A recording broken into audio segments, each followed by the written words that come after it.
critical development in the manhunt for the assassin who gunned down conservative activist Charlie Kirk. Officials just released this image.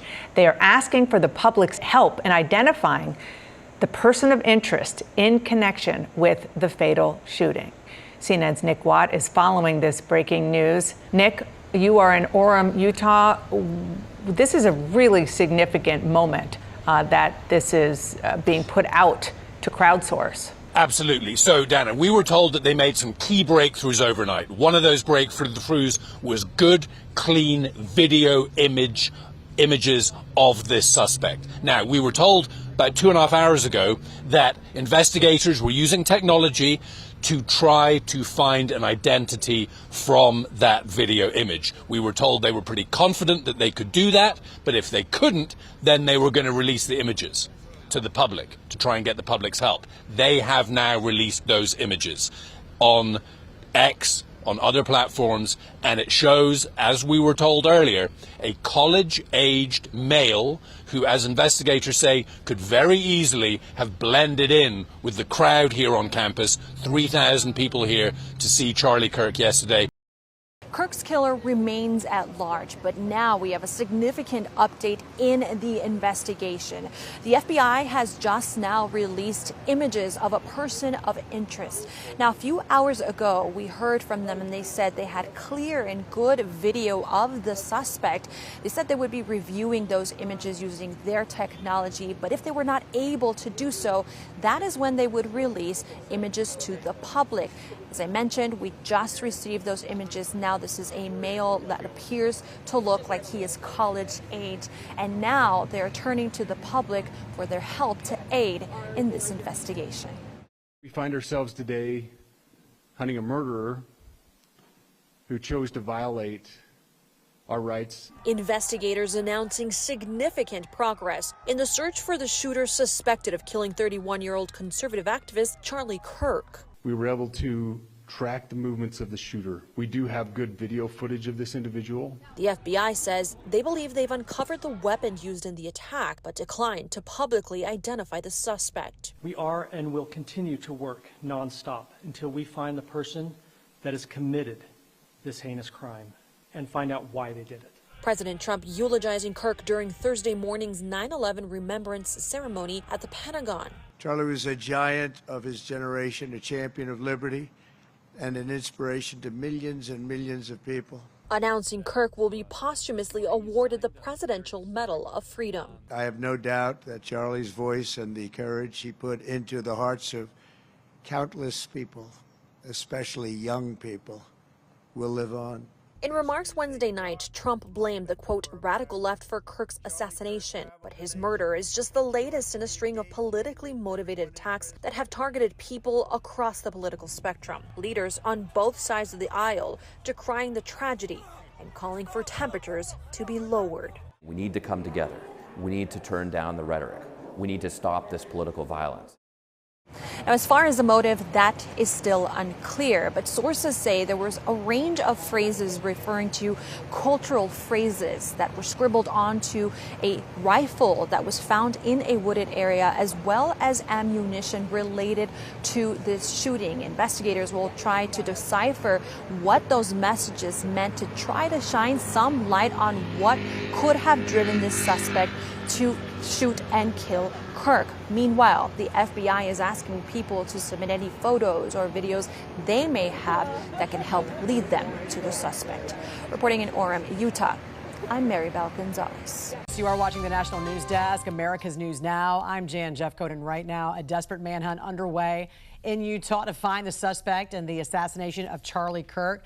A news conference just wrapped up in Utah. We want to get right to Mark Boyle at the live desk. You know, Mark, I was taking some notes here as we listened to that news conference. The FBI had some pretty big revelations, some new information about the suspect. A couple of things that stood out to me. We know the shooter came onto campus just before noon, and investigators were able to track his movements where he jumped off a building and ran into, and I say he, they didn't say if it was a he or she. Right. The suspect ran into a nearby neighborhood, so they canvassed that neighborhood going door to door. But one thing I thought was interesting, Mark, was that they said they had a clear picture of that suspect, but they were not going to release it, which makes you wonder if they're close to closing in on a person. What else have you learned? Well, clearly they don't want to tip off everyone just yet. They have these images. If it's not from the closed circuit TV on campus, it will be from those Ring cameras, as you talk about in the neighborhoods, Jan, because he went through a neighborhood and everyone has those cameras now. The newest information from the FBI news conference is that they have those pictures. They know who the suspect is. They have not made them public yet. If you missed the briefing, here's part of what the FBI just gave in terms of the update. The suspect blended in well with a college institution. We're not releasing any details right now, and we will soon, but right now we're not. But that individual appears to be of college age. So that's new as well, believed to be of college age. Here's the latest information on your screen. This was just put together. So they have the high-powered bolt-action rifle recovered. That's the direct verbiage from the AP. So they found the gun. The Ring camera shows the suspect in the neighborhood. That will be key.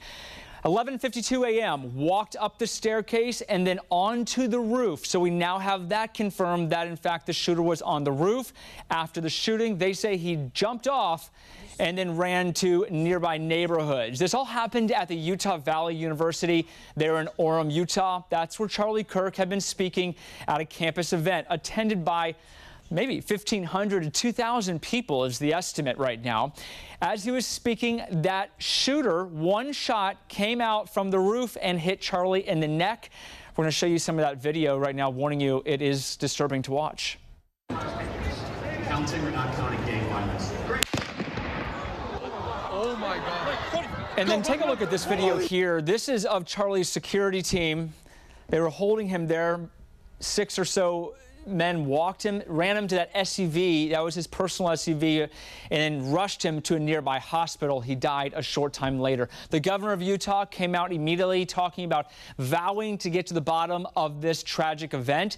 Charlie Kirk was a conservative activist. He brought in a large portion of the younger generation into the party. I want to show you a clip now, let you listen. This is from the 2024 Republican National Convention. To all the Gen Zers watching this convention on TikTok right now, I have a message just for you. You don't have to stay poor. You don't have to accept being worse off than your parents. You don't have to feel aimless and unhappy. You don't have to support leaders who lied to you and took advantage of you for your vote. America's future is a series of choices. Our current state of slow motion national decline is a choice. This November, we're going to choose success. We're going to choose to put the future of Americans first. President Trump did order all flags be flown at half-staff until Sunday in his honor. We're following this breaking news as new information comes in this morning on the manhunt for the suspect. The person who killed Charlie Kirk continues. To my great fellow Americans, I am filled with grief and anger at the heinous assassination of Charlie Kirk on a college campus in Utah. Charlie inspired millions, and tonight all who knew him and loved him are united in shock and horror. Charlie was a patriot who devoted his life to the cause of open debate and the country that he loved so much, the United States of America. He fought for liberty, democracy, justice, and the American people. He's a martyr for truth and freedom, and there's never been anyone who was so respected by youth.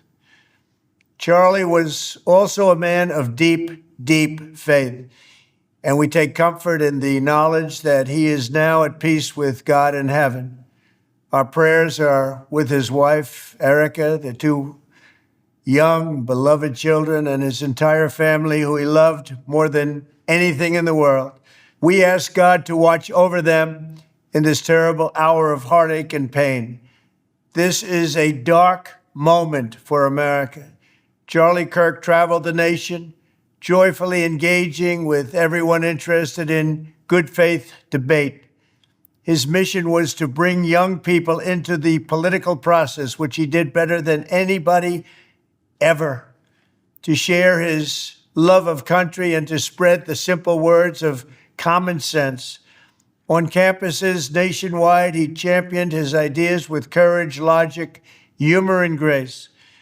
It's long past time for all Americans and the media to confront the fact that violence and murder are the tragic consequence of demonizing those with whom you disagree day after day, year after year, in the most hateful and despicable way possible.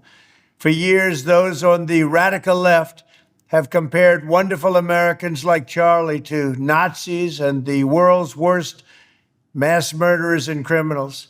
This kind of rhetoric is directly responsible for the terrorism that we're seeing in our country today, and it must stop right now. My administration will find each and every one of those who contributed to this atrocity and to other political violence, including the organizations that fund it and support it, as well as those who go after our judges, law enforcement officials, and everyone else who brings order to our country.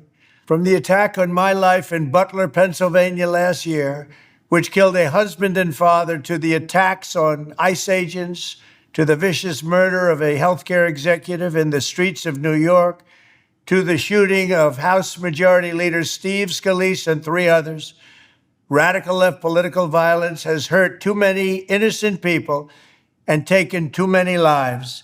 Tonight, I ask all Americans to commit themselves to the American values for which Charlie Kirk lived and died, the values of free speech, citizenship, the rule of law, and the patriotic devotion and love of God.